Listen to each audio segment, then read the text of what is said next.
Going to make you question mentality. Are you ready? Yeah, you're ready. Okay, and first we're gonna do a draw for a door prize. So you all got your tickets.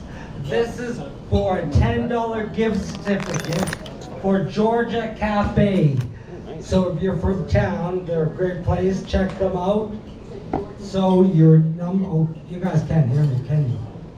Hey, Okay. I can't hear you. The winner, Speak up. With too loud? Yeah, that's too loud. You don't have to scream. The winning number is 804. 804. I got 6. I got 5. Anyone with 804? Oh, I see a hand. We got a winner.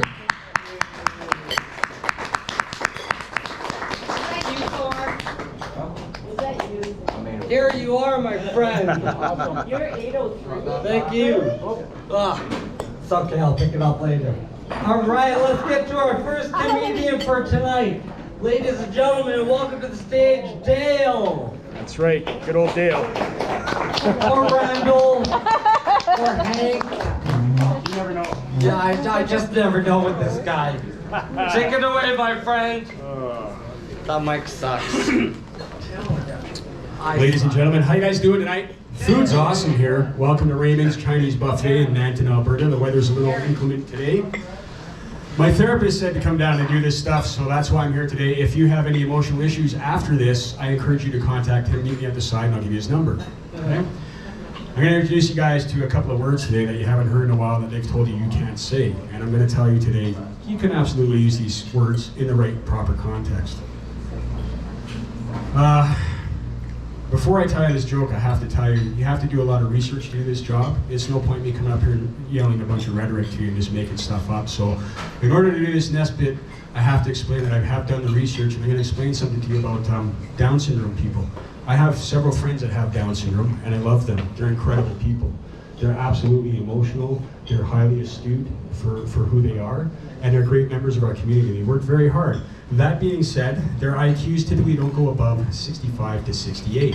However, their emotional quotient, how they perceive things emotionally, is off.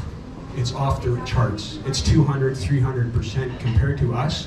Most of us folks are sitting at 65 to 68% for our emotional quotient. We just don't pick up on people's emotions too much. I'll pick up a little louder here. So, a person that's mentally disabled, a person with Down syndrome, they might not be as intelligent as us as putting bricks together and things like that, but when it comes to communicating like we're doing now, I'm making eye contact with as many of you as I can, and I'm using my emotions and my empathy to understand how you feel, and hopefully I'm not going to offend anybody. So when we talk to a person with Down syndrome, they're kind of more smarter, they're more intelligent than us, right? So we can agree on that? So if I use the word retard, you have to understand that I don't mean these people, because they're more astute than us, okay? The people I'm going to refer to tonight are the people like if you go to McDonald's like I have recently. I ordered a BLT for my youngest daughter who's sitting right here. She loves BLTs from McDonald's. And I ordered at the drive-thru because I just don't want to deal with the mess at the front because you don't know how to deal with these people. The last time I went in there in person, I went inside. The person at the till had purple and green hair. They had one tit. So I don't know if they were transitioning to or from. I really don't know. I didn't know how to identify this person. I was struggling to come up with a pronoun, I guess that's what you're supposed to do. I'm from the 70s, folks. I'm not good at these pronouns. I couldn't think of something to call them appropriate. Male, female, I just didn't know. So I asked them, where's the bacon on my sandwich? And they said, just a second, I'll get the guy that makes it for you. I said, okay, I'm still trying to figure out how to deal with this person, you know. So they come and they bring the cook back that made this BLT, and I said, why is there no bacon on the BLT? And the guy goes, well, if you don't like it, go home and make it yourself. And I thought, well, that's a little retarded. If I go home and make it myself and we all do that, you're not gonna have a job, buddy. You know, a little weird. Anyways, so the person at the till with the purple and green hair and a half tit, right? She was really offended, or he was really offended, wherever they were very upset that I addressed this person in such a manner. And I was just being assertive and asking, where's my bacon? And I was struggling with how to deal with this person, what to call him, and I said, listen, you little freaking smurf, I want to know where the smurf my bacon is. I don't know what pronoun to use for this person. I'm letting you know right now that's a word you can use to identify people that you don't want to deal with and you don't want to respect their things as much. Call them a smurf. Just call them a smurf. Smurf it, right? Just smurf with it. Anyways,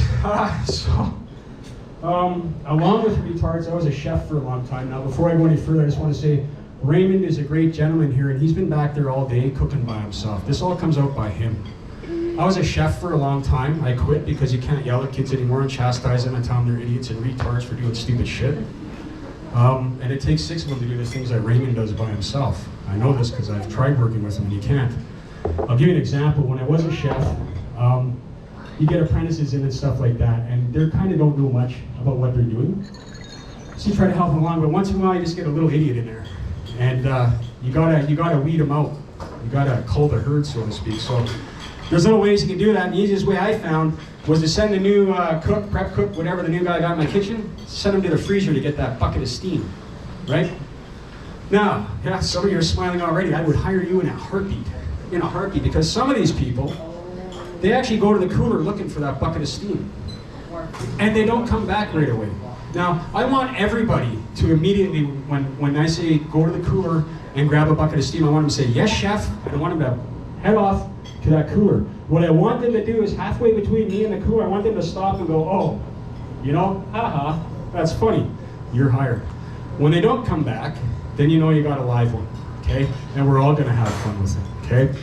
Chef, I can't find it in the cooler. Oh, it must be downstairs in the walk-in freezer. Can you go check down there? And they will go and they will rearrange that. While you're down there, could you rearrange my cooler? Sure.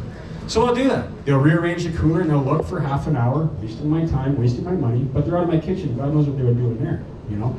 And they'll come back and say, chef, I didn't find it. That's okay. If you go across the street to my friend's restaurant, I'm pretty sure he's got a bucket of steam I can borrow. Okay? Oh, okay. So they will walk across the street and ask the chef across the street, who's a good friend of mine, have you got a bucket of steam? Now, funny thing is, he's probably got one of these winners working for him too. So he'll send both of them to the cooler to find that bucket of steam.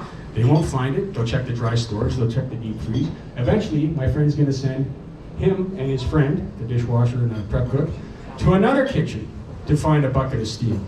Now, I've sent a multitude of people out to get a bucket of steam, and some of them, they've never come back. I don't know if they're still out there looking, you know? I've had a couple come back a day later, like, haha, that was funny, blah, blah, blah. You know, okay, you kind of just pass the bar, you can get in. A lot of them come back, we never found that bucket of steam. I'm sorry, you're retarded. You can't have the job, you know? That's just the way it is, folks. That's the way it is. I'm working on new material. I have a 5-year-old that I'm responsible for every day, and I can't practice this material in front of her, so. I will say this, I was at a KFC recently talking about retarded things at fast food. I walked in at 7:30, I figured I'll pick up a bucket of chicken, some fries and stuff.